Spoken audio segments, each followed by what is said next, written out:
Hi, everybody. Welcome to the Santita Jackson Show here on AM 950 Radio, the voice of progressive Minnesota. It is a joy to be with you. We've had a lot to talk about as of this moment.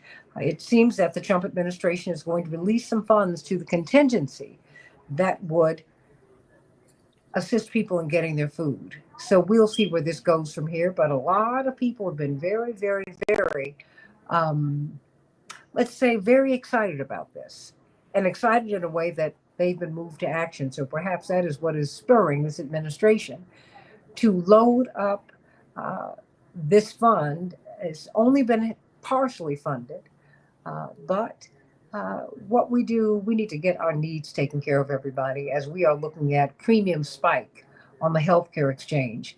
Don't you think it's time that we started looking at Medicare for all? Think about it. We're only enriching the health insurance companies. They're the ones who wrote the Heritage Foundation paper, which became Romney Care, which became Hillary Care, which became Obamacare.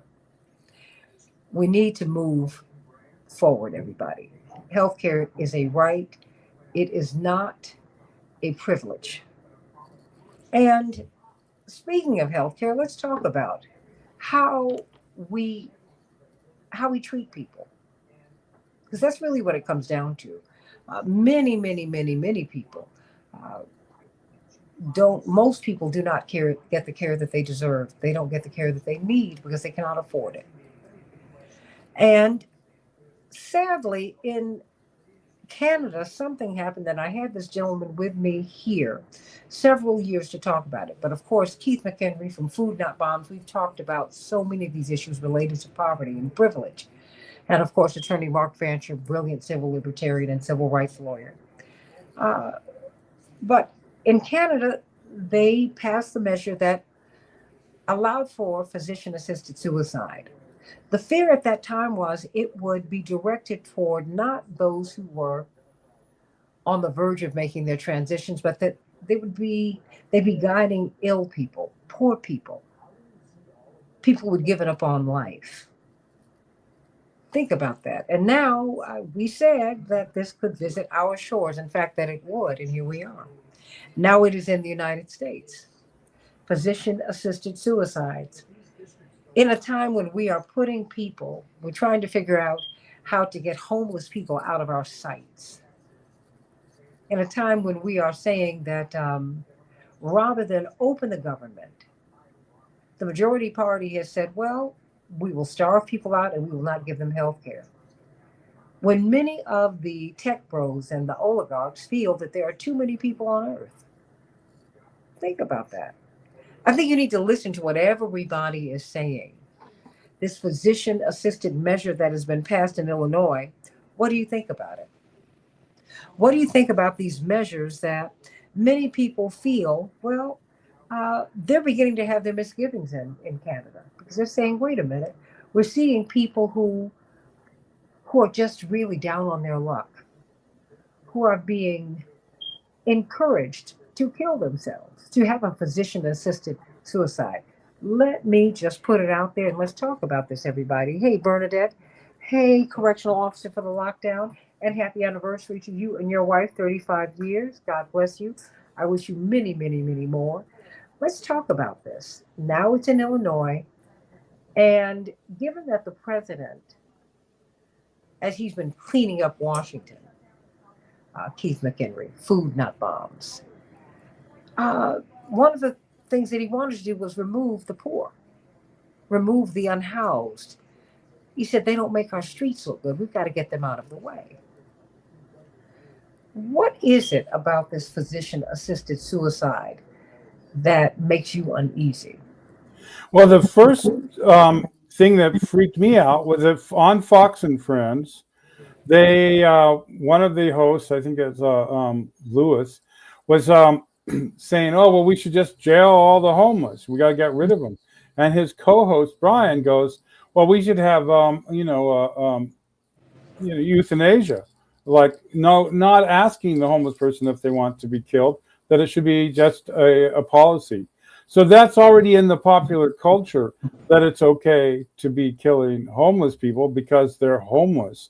So the other thing is that there's all this drumbeat of laws. So there's a person by the name of Joe Lansdale who has the Cicero Institute, and he was one of the co-founders of Palantir with Peter Thiel and Alex Karp. Sharp, right? Yep, and he's like all about like, yeah, we got to make laws. Like for instance, one of the laws he was able to get passed is Kentucky is if you feel that the homeless person isn't moving their camp fast enough, you can shoot them, and that you'll be protected from liability.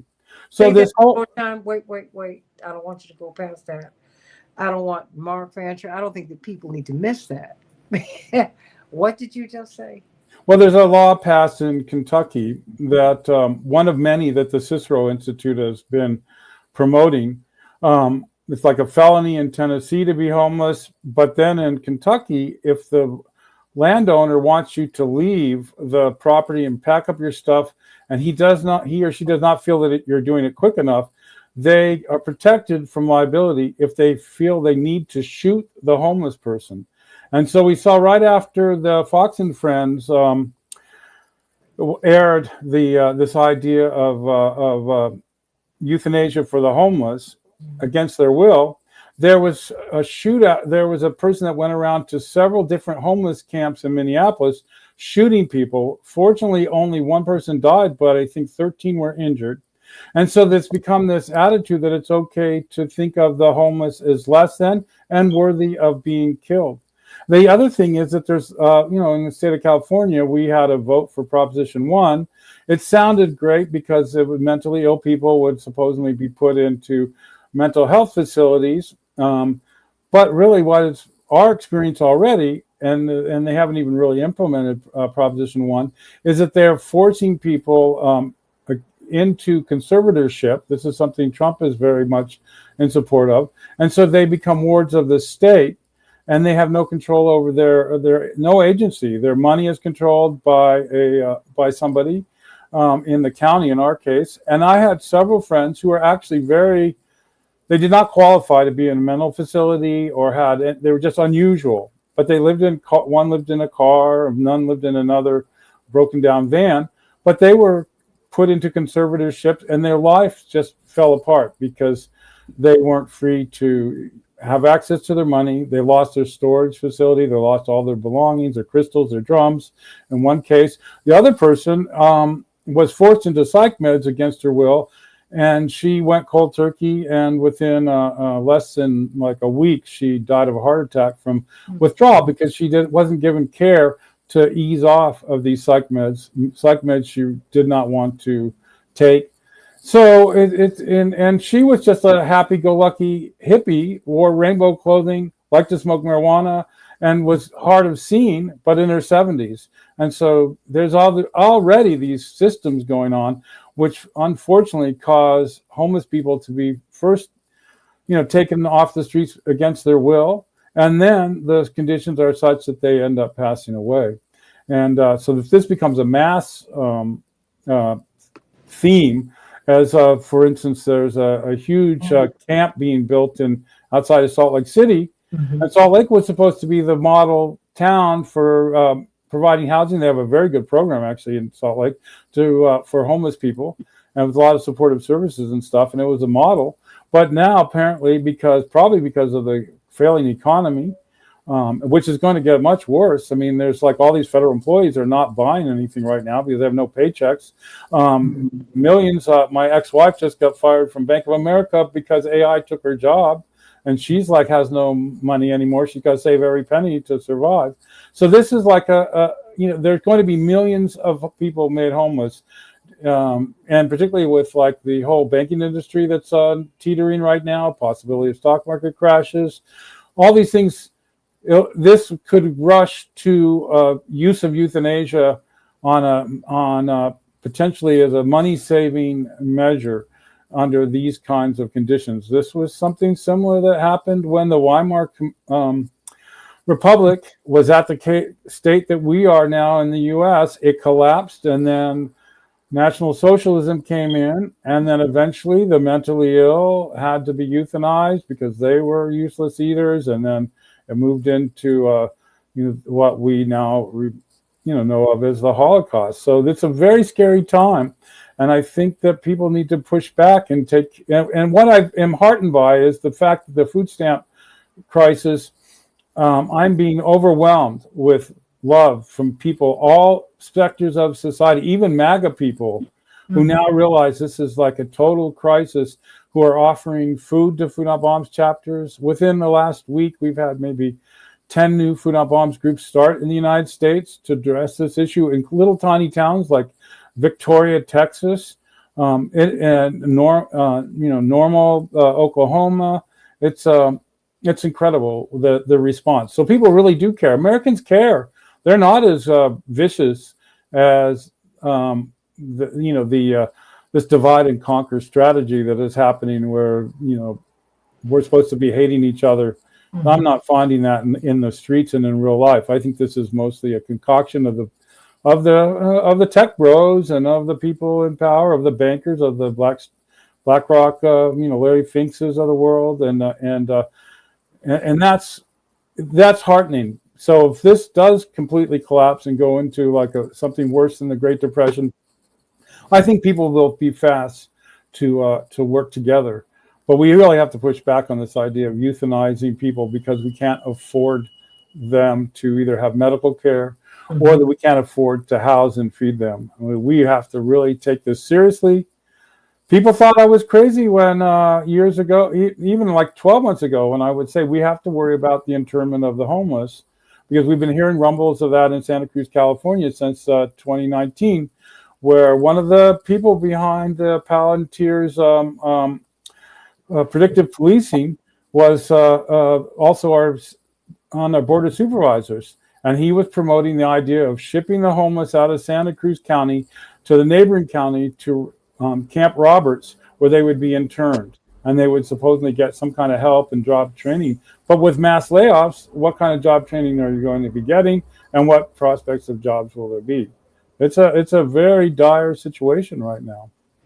Well, you know what? It's happening at a time in which you have some of the most prominent people in the world. That is to say, the people who have the 1%, Keith McHenry and attorney Mark Fancher. They talk about they agonize over overpopulation. They agonize about it. There are too many people in the world. I'm like, no, that's not true. My mother would often say, my parents have 5 children. And my mother said, when we had each of you, we couldn't afford any of you. Who would you like for me to put back? Yeah. She said, we just figured it out. We made it. So, Attorney Mark Fancher, what say you?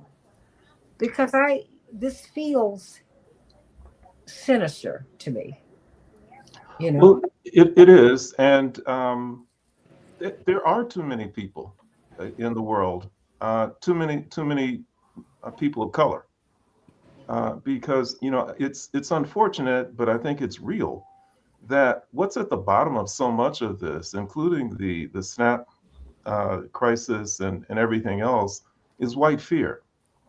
And there has been a presumption that the homeless, people who rely upon SNAP benefits, and others, the majority of them are people of color. And so I think that Trump is getting a rude awakening. He, presumed that he was only going to be hurting the people who have been marginalized, the people of color, black people, brown people, or whoever, if he didn't come through with their food benefits, not realizing that a huge percentage of these people are his base. I mean, the very heart of what MAGA is all about. And so he's now probably panicking and realizing, oh, wait a minute, I didn't mean to harm them. But there is no reluctance to harm people who are unwanted. This entire immigration crisis, as they've styled it, is really, an effort to purge the country of people of color. All the brown people, all the black people who are coming into the country, too many of them. They're just too many. This is supposed to be a white country for white people. And we need to get rid of all of these people who are coming in here and turning it into something else. And so much of the MAGA base has bought into that, primarily because of the lies that have been told to them about the idea that these people are coming across and taking things from them in the way of opportunities and resources and everything else. And what scares them the most are the demographic projections of white people becoming a minority group. And so much of what is at the bottom of this, it's two things that are going on. One is you've got to try and increase the number of white people in any way possible, making it attractive and appealing for young white people to have more babies. For so much of the rhetoric about right to life, it's not so much any type of religious conviction against abortion so much as it is that this is a threat to the growth of the white population, and so they've got to come out against that.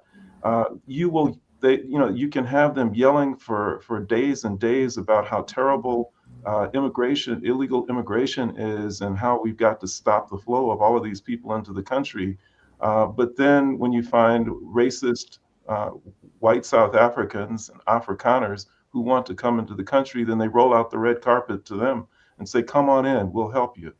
If you've got people from Ukraine who want to come in, come on in, we'll help you. If there are any people from Scandinavia who want to come in, come on in, because these are people not from the S-hole countries. So you on the one hand, you want to increase the white population to the extent that you can, but you got to get rid of all of these people of color. You've got to drive them out of the country. And if you got to kill them, then you got to do that too. Whether it's through physician-assisted euthanasia, whether it's shooting people that are on your property, whatever it is, whatever it takes to kill these people, get rid of them, then by all means do it.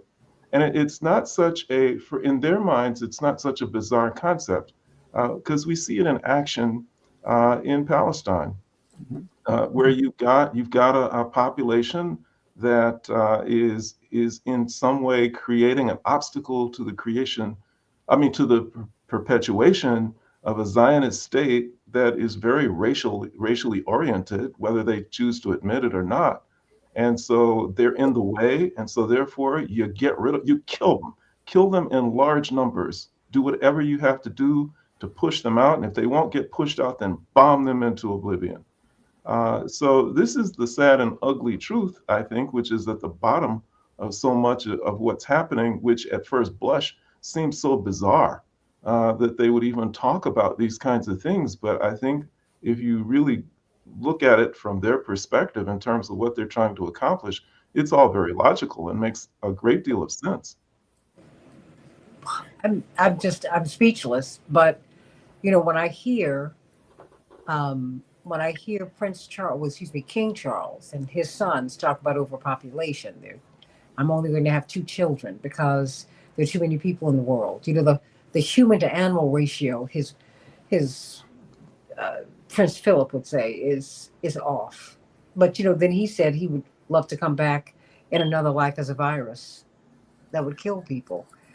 This is really Keith McHenry of Food Not Bombs, in a time when I think we have to look at this. I think we can't be afraid to look at to open our eyes and look at and see what we're looking at.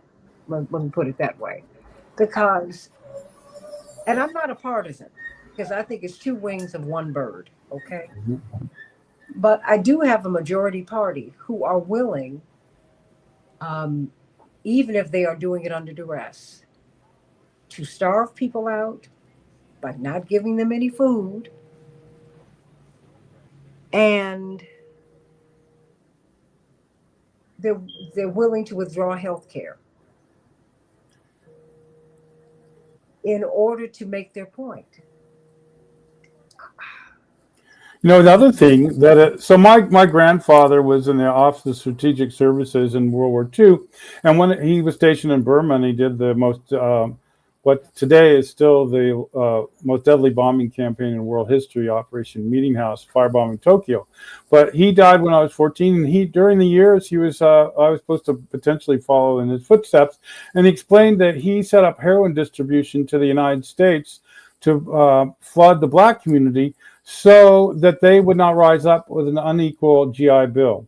So we just recently saw a mayor of a Southern California city suggest that let me establish the OSS was the precursor to the CIA. Yes, it became the CIA. Office of Strategic Services became the CIA, and he was buddies with McNamara, Secretary of Defense, and Curtis LeMay, and was talking to them at the time. Curtis was thinking of a false flag and bombing a mall and blaming it on Castro in Miami. So the thing then recently, the largest fentanyl arrest so far was of the head of the San Jose Police Union, and she was using their mailing address, their accounts for UPS account, FedEx accounts, and putting her return address on the packages. And then a mayor in Southern California was suggesting they give out free fentanyl to everybody in town because it would eliminate the problem of homelessness because they would OD. And I have to say, we had here in Santa Cruz, California, somebody laced little bags of pot with fentanyl and put them all around downtown. And people would take one toke of so excited to get a little bit of marijuana, they take a hit and die instantly. And I lost 6 friends in one day from that. And I've lost probably in the area of about 60 friends over the last, ever since the Afghan war ended and fentanyl became the thing that was being spread all over our community. And very close friends ODing and dying on fentanyl. So this is just another kind of subtle way to encourage euthanasia of the homeless.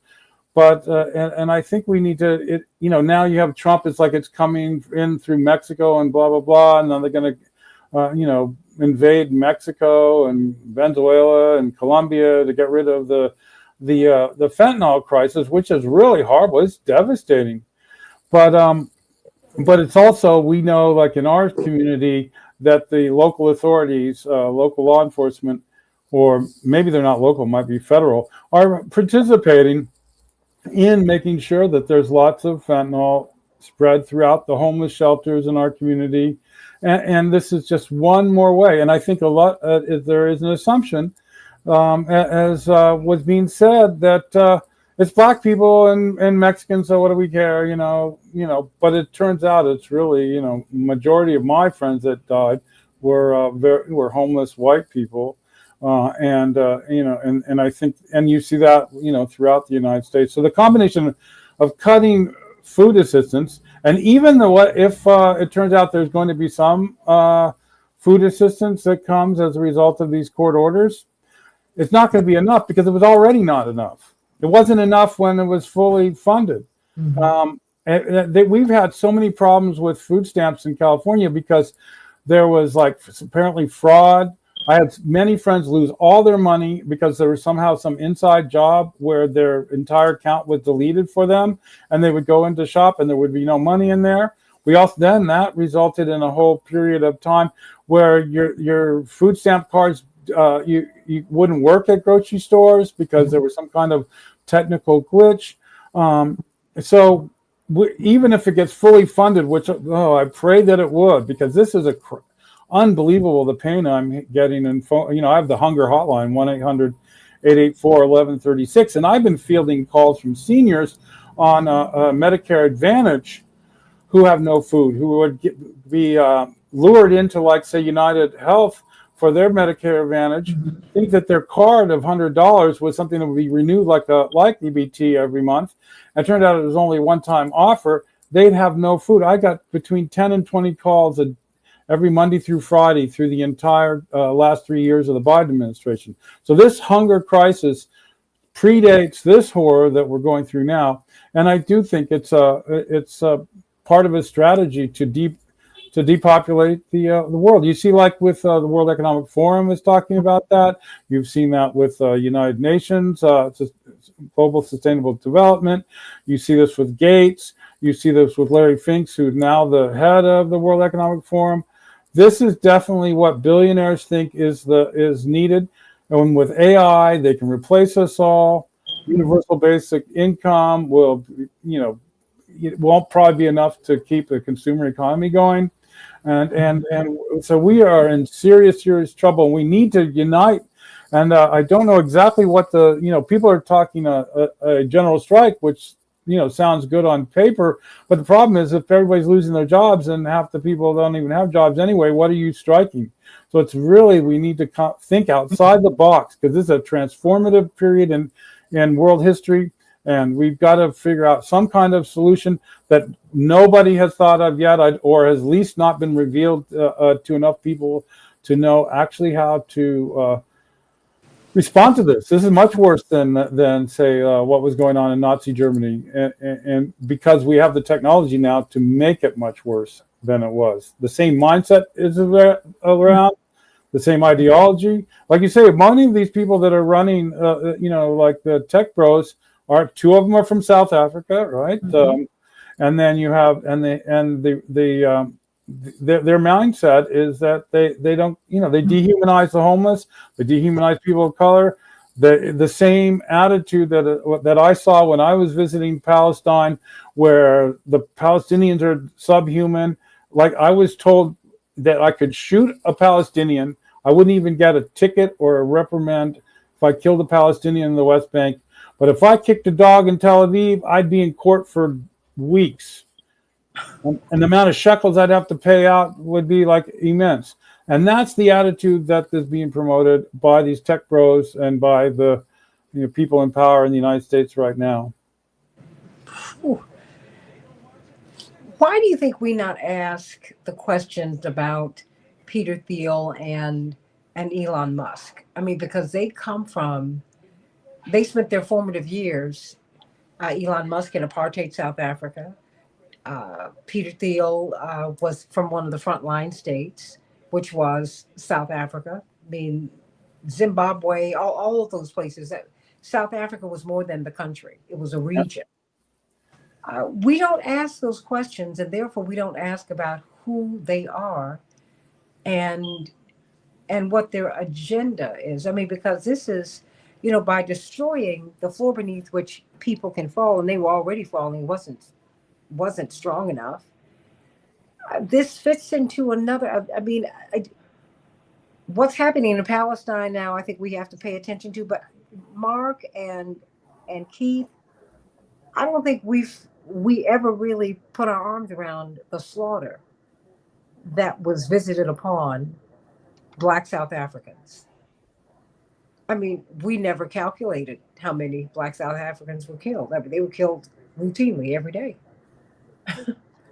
and are living on mountains of garbage today when you go to Soweto. I mean, it's awful. So, I mean, help me to understand, what it is that we are looking at. I mean, Mark, is there something that we're missing here? Yeah, I think that the world has been missing this for generations, and I think it's very much, what's been suggested here, that you've got certain populations that are dehumanized. They are made to appear in the contemplation of the broad masses of people as less than human, as really not much better than livestock. And if you slaughter large numbers of cattle, large numbers of sheep or goats, nobody's going to bother to count. Nobody's going to really care, because they just don't matter. And I think that African people in particular fit into that category in the minds of many. And I think increasingly brown people from the global south do as well. And that it's really hard to get emotionally concerned about the loss of life of large numbers of these people, whether they're Palestinians, whether they're Venezuelans who are being blown out of the water, or whoever, or Black South Africans. They're used to being killed.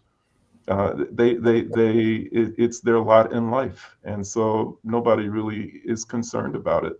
And the primary concern. The primary concern is the survival of white civilization, because there is an intense fear that it is declining, and it is, and that they're going to be outnumbered, that they're going to be overpowered, and the fear comes very much from a projection of their own sentiments, their own feelings onto the broad masses of people of color.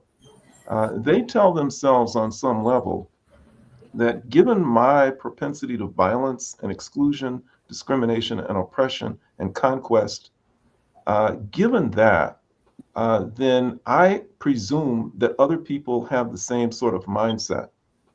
And that given our long history of having engaged in this type of activity, for centuries, that if we become outnumbered and all of these people of color suddenly find themselves in the position of dominance, then they will do to us what we have done to them. And they couldn't be more wrong about the mindset of the broad masses of people of color who really don't have it within them to engage in that level of evil on a mass level. They really don't. I mean, for cultural and historical reasons. And it is a fear that I think drives so many to resort to the most desperate measures to make sure that white people are never in that position. And it's tragic. And I think that what we really have to come to terms with is that for those who have succumbed to this type of sentiment, this type of feeling, they really have been overtaken by satanic evil. Donald Trump himself is clearly psychotic, but I don't think that he's given a more chilling kind of an interview than one where he was responding to the bombings of the Venezuelan boats, and he looked into the camera and said, essentially, we are going to kill them. They're going to be dead, dead, dead. We're killing people. We're killing. And then he shrugged his shoulders. Yeah, and he seemed to relish the thought of that. That is satanic, and I think that to a lesser degree, those who ignore that, who buy into it, who condone it, in one way or the other, are creeping into that area.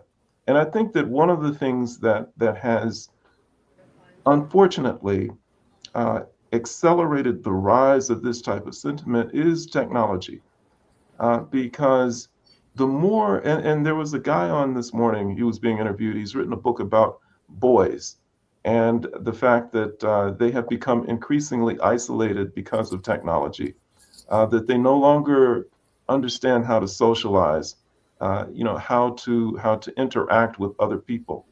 And they become intensely lonely. They become intensely depressed. And the end result is mass school shootings and things like that. Those kinds of things facilitate the growth of these kinds of feelings where we're no longer regarding each other as human beings. We become depersonalized. We don't have the capacity to interact, much less develop loving relationships. And that's a very dangerous place for a society to be. And I think that that's exactly where we are. Well, I think when you talk about satanic, my grandfather's funeral was when I was 14. And he went to his second wife was a Congregationalist, so we had the funeral at the church. And when the pastor said, "Oh, he was such a godly person," it just made me so upset, because my grandfather, who was in a satanic organization, he told me he was in a satanic organization all through my growing up. Thankfully, my other grandfather was amazingly beautiful in the exact opposite way, but he somehow got indoctrinated into an idea that there was no God, there was only Satan, and it's either because of when he went to Dartmouth College or Phillips Exeter or at Harvard Law. I don't know when he got indoctrinated, but that gave him the right to do the firebombing of Tokyo. And not that the Japanese were any wonderful thing with what they were doing to China, but still, there was this cult of death of the people that are running the United States. And we have to recognize that they really believe this. This Bohemian Grove thing and so on is real. It's not, they don't have a conscience. My grandfather was lovely to me, but he was certainly killed his share of people, and he had no remorse. He celebrated it with photos of the firebombing in Tokyo in his den, all 63 photos that he took from the bottom of a B-29 bomber. So this is an issue of where it's real. These people really don't believe in a God or in a spirit or in any kind of love like that. They do only believe in Satan. So it's not only satanic, they relish the fact that it is satanic. Well, I think that, oh, bless Dwight McKee's heart. I know he's rejoicing in heaven right now. You know that, Mark Fancher, because he has been saying this to us. May he rest in peace. He has been saying this to us for years, that there is another belief system here, Keith McHenry and attorney Mark Fancher. There are some people who really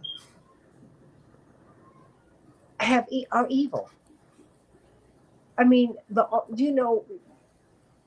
I was hungry and you fed me not. I don't understand how you can just arbitrarily decide, you obey the courts when it's convenient to you and you disregard them when you want to hurt people. I don't understand that. How are you going to withdraw health care from people? I mean, and how are you going to withdraw food from people at the same time? And then wait a minute, and what's happening in Canada, we see there are examples. Keith McHenry, you said this was going to happen and you amplified this, where people are on their sick beds. They might just simply be poor. And then they have some doctors who come in and tell them, well, or social workers, whoever will do it, well, maybe you should do the right thing. Yeah. Right? Isn't that the way it works, Keith? Yeah. There was a whole rash of, there were people that were not even sick at all in Canada who requested medical assistance in dying because they were being evicted. There was one woman who was a veteran who couldn't find housing that would be adequate enough because she had lost her legs in war in I believe in Afghanistan, and the medical facility said, well, it's so expensive to accommodate you, why don't you just do MAID? Or the other people, they're like, I don't want medical assistance in dying. Suicide. Uh-huh. And also many people were facing the prospects of moving into the snow and suffering over the winter. In this one case in St. Catharines, that he like signed up for medical assistance in dying, and he was like 62 years old. He was basically healthy. He had the same kind of problems a lot of us at that age have, but he could have lived another 20 years easily, and he would never even occur to him to do that if it wasn't the fact that he was going to be put out on the street. And they also in Canada, they I think they've withdrawn it currently because it's really outrageous, but you could be asked to be put to sleep because you had schizophrenia or you had depression or you were bipolar or other mental health issues. You could just sign up to euthanize yourself because of a mental health issue. Now this is then I also go back to Peter Thiel was interviewed recently and asked if there was too many, if people should live, and he's like, well, I have to think about it, that humanity should continue. You have to think about it. I mean, that's the mindset, and to be polite for polite society, it's easier to slowly have poor people die from drug overdoses or from hypothermia or suicide because they're so depressed or something like that. But when you start to institutionalize it the way they're talking about it now and actually implementing in places like Canada, it's really frightening. And it reminds me of, if you ever watch like the movies about the White Rose and in Germany and the young people in Munich that were trying to warn the German people about what was going on with Hitler. And the Hans and Sophie's mom worked at a mental facility in outside of Munich, and she said, they're taking my patients and they're euthanizing them. And that's what started to spark, in part, their rebellion against the Hitler regime. And we have this now with Proposition 1 in California, and with what Trump is proposing, that people become, just placed ward of the state, and put in mass incarceration in so-called mental facilities where you really don't. You're just drugged to the point where you're in a stupor, and you're not really getting any actual emotional support or anything. And your point about the show that you were just watching, Mark, I was watching a person by the name of James Lee at an OnlyFans. He did a report on OnlyFans, and it showed like people were no longer they were addicted to this program, which I have no idea what it is or how it works, but the people like just had no interest in dating anymore. The amount of times per month that somebody would make love with their partner has dropped to rock bottom. People, and then the women that are opposed in this are don't even pursue men in real life anymore. They feel like they're soulless. And this is the most profitable company in the United States, according to James Lee's report. And it's also like Pornhub. It's run by a very wealthy Zionist who are dumping millions of dollars into AIPAC. So this connection of dehumanizing people and psychological warfare against the people of the United States it's another way to reduce population. It's just don't procreate because you're so alienated and lonely. You have no social skills anymore on how to interact with a partner, and it's just tragic. But you go to a third world, or other parts of the world, like I'm down in Mexico, and it's massive families. Everybody's happy. Everybody's like, it's a whole different thing. Even though the U.S. is trying to now do a color revolution down here, like they did in Nepal and Ukraine, but the actual people here, there's not massive homeless because families care for each other. They take each other in, and they don't have this ideology that they love their kids. They take care of their kids. They're happy to have lots of kids. They celebrate life and that kind of thing. And this is something that is potentially a danger to people in power, like J.D. Vance and Peter Thiel and them. Yeah. It's interesting. Fortunately, I think there's a lot of hope because a lot of people do see humanity, and they're going to push back. And I think even Americans are going to push back as this unfolds. I think so. I'm going to bring up a young man, Illinois State Senator Willie Preston. He's running for the U.S. House of Representatives right now. And I'm so excited about all the work that he's done. He's been in the U.S.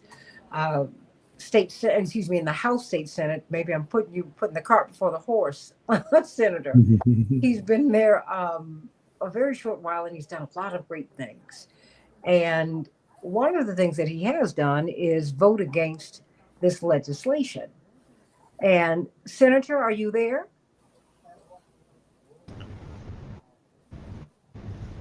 Santita, I am here. It's very good to hear your voice and to see your lovely face. It's always wonderful. It's wonderful to see you. And I can see you, and I see you in your hat. Give my love to your wife and your beautiful children. And in the interest of full disclosure, he's running in the same race that my brother, former Congressman Jesse Jackson Jr. is running in. But they're not running against each other. They're running for a seat. And I promised him that I would have him on the show as frequently as his schedule would allow, because I think that he is a great young man, and he's got a tremendous future. And I love all the work that you've been doing thus far. Tell me about this vote. What did this bill do? Because it did pass, but you voted against it. Yes, and I want to start by echoing your remarks before I go into the bill, how much, I love, as you know, and admire everyone in the Jackson family that I've had an opportunity to build a relationship with. I think that's important for me to state. But look, this legislation come up a while ago, and I think we effectively shut it down. We meaning the Illinois Legislative Black Caucus, which in the Senate Black Caucus shut it down, and I was proud to lead those efforts last session. This legislation is bad public policy at a time when young people are committing suicides at the highest rates we've ever saw. This to me endorses the idea that we have and should end life and effectively commit suicide when we're at our lowest points in life. And I think for that reason alone, it should have been a no vote from everybody. Also, I think about marginalized and exploited populations. You think about the disabled who have historically been taken advantage of by family members, medical professionals, some that are not of ethical high standards. I think about the prison population. In Illinois, we do not have hospice inside the Illinois penal system. IDLC does not have hospice.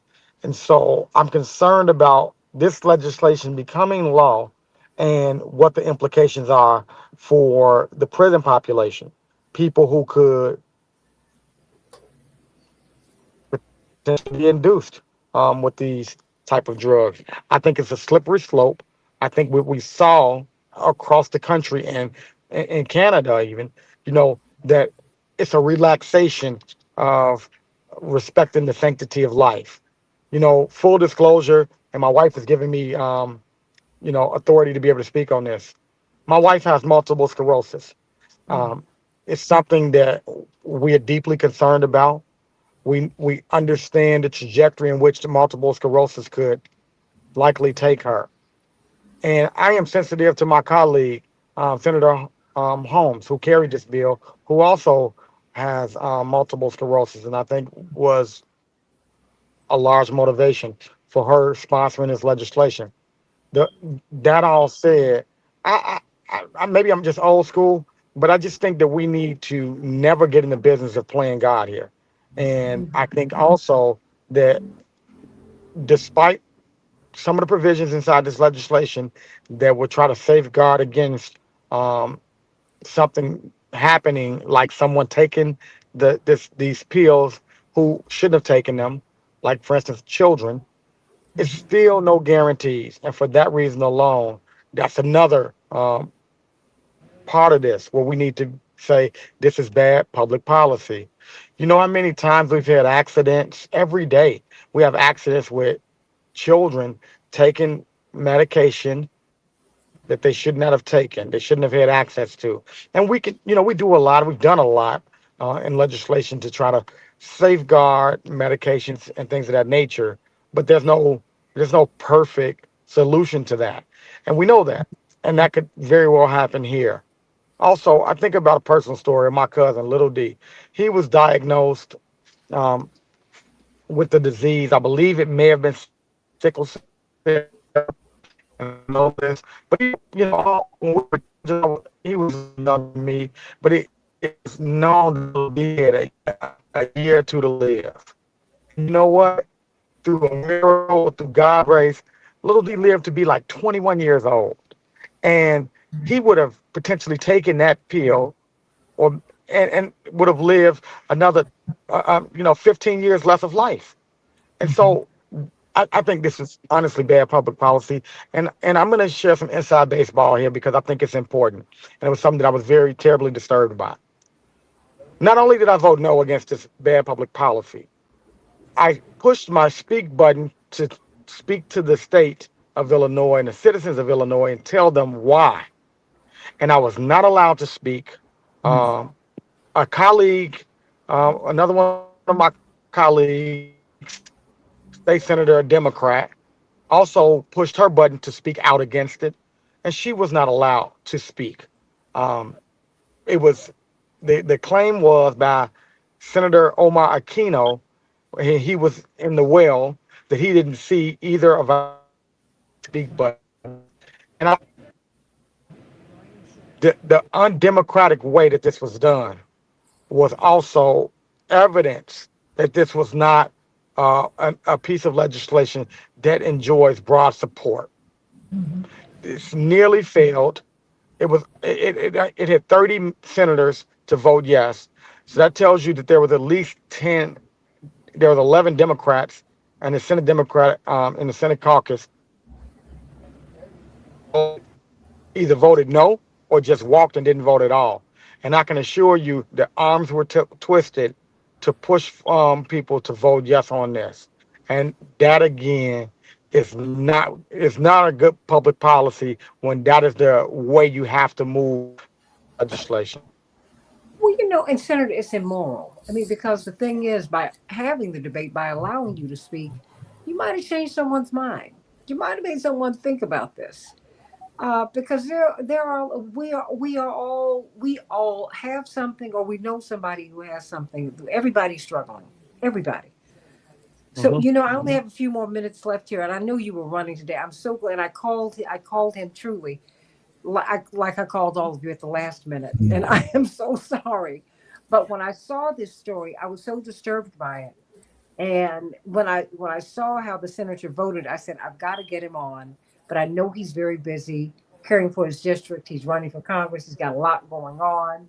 And correctional officer for the lockdown, you need to reach out to Senator Preston. You said, um, if you are on board with supporting Habitat for Humanity, he might give you his vote. What say you, Senator?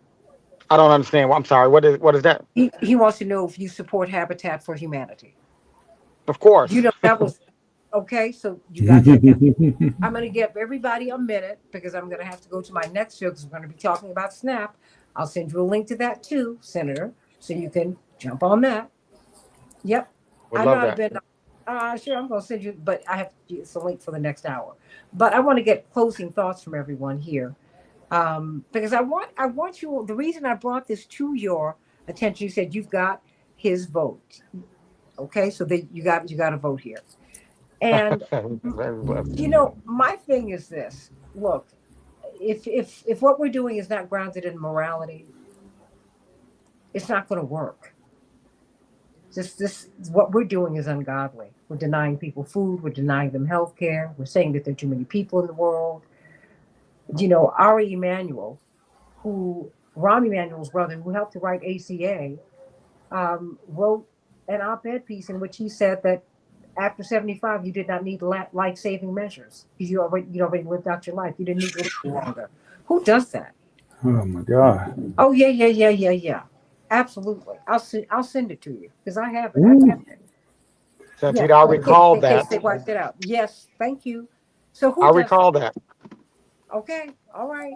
So I'm gonna get closing thoughts from everyone because I got to move into my next hour, which begins now, but it's on another link. So there we go. But let me start with you, Senator Preston.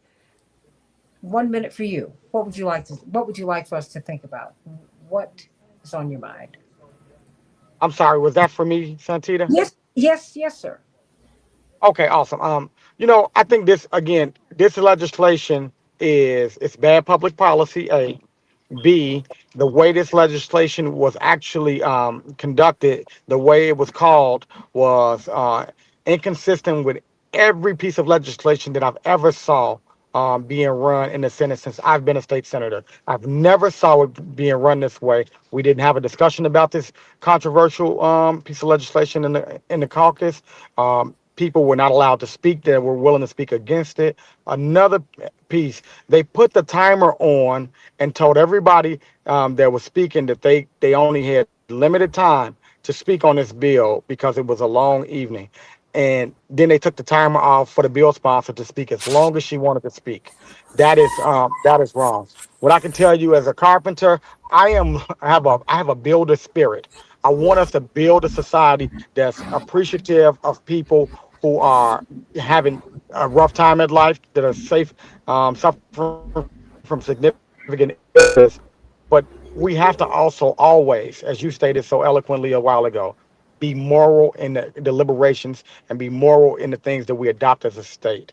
We have to leave a state and a society when we're all gone that will preserve and continue to grow life on this earth.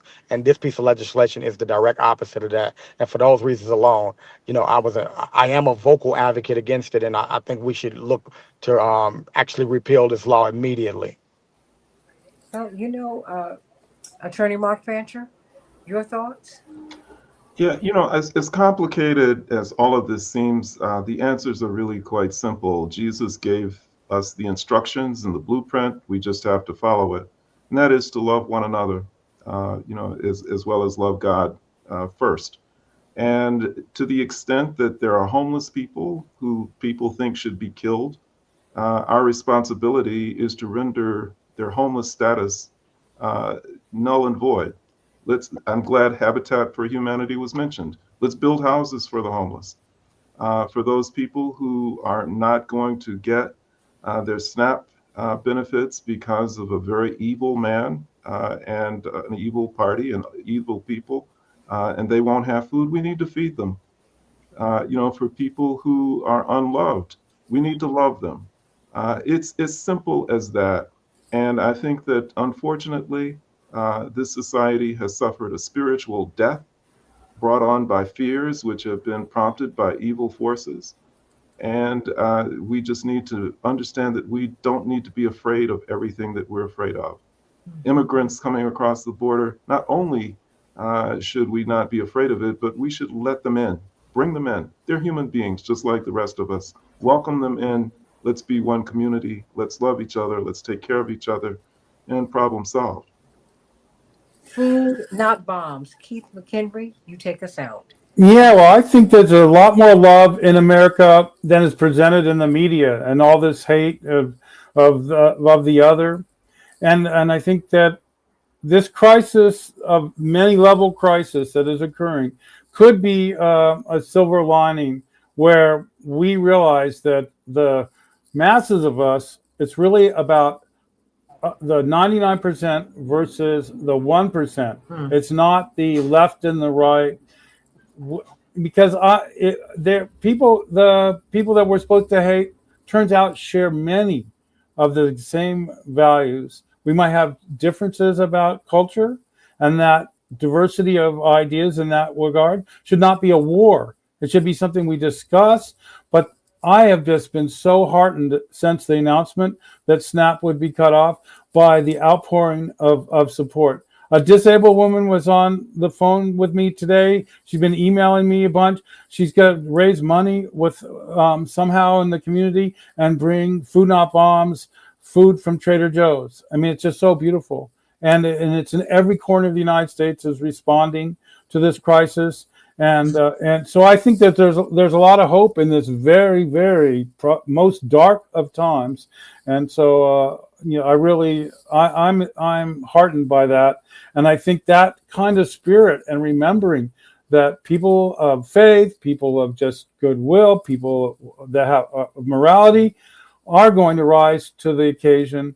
And we're going to put away a lot of our, differences and come together to handle this crisis. When I started Food Not Bombs, the mayor of Cambridge, Massachusetts, shared that when the Great Depression first happened, people were like robbing each other and so on like that, but it brought everyone together ultimately, and this is where we get the Woody Guthrie songs and all this passion and joy, because really there's a human spirit that they're trying to snuff out with technocratic AI, whatever's. But I think really we will overcome if we just we are human and we will survive, and we need to honor the dignity of every human.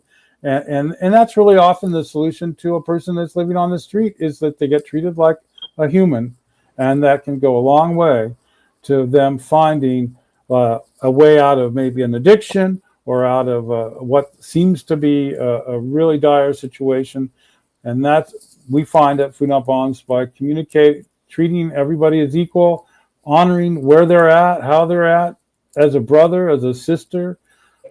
That is a large part of the solution here in this very troubling time. Well, and that's the beauty of this time. God's going to trouble the water. I think we heard that somewhere. Attorney Mark Fancher and Keith McHenry, and that's a good thing. You got Yeah. to wade in the water. Wade in the water. God's going to trouble the water, and God's going to make it all right. But as my mother often tells me, God needs some partners. God needs some people down here on the ground who's going to do God's work. So let's get to work, everybody. Everybody should have something to eat. Everybody should not just something to eat. You should be able to enjoy the bounty of the earth because it belongs to the Lord, not to you. Yeah. We all need clothing, shelter. You ought to be able to go to school, vocational, artistic, academic, whatever it is, so that you can become all that God sent you here to be. No one should stand in your way. And only when we have that consciousness will we be blessed.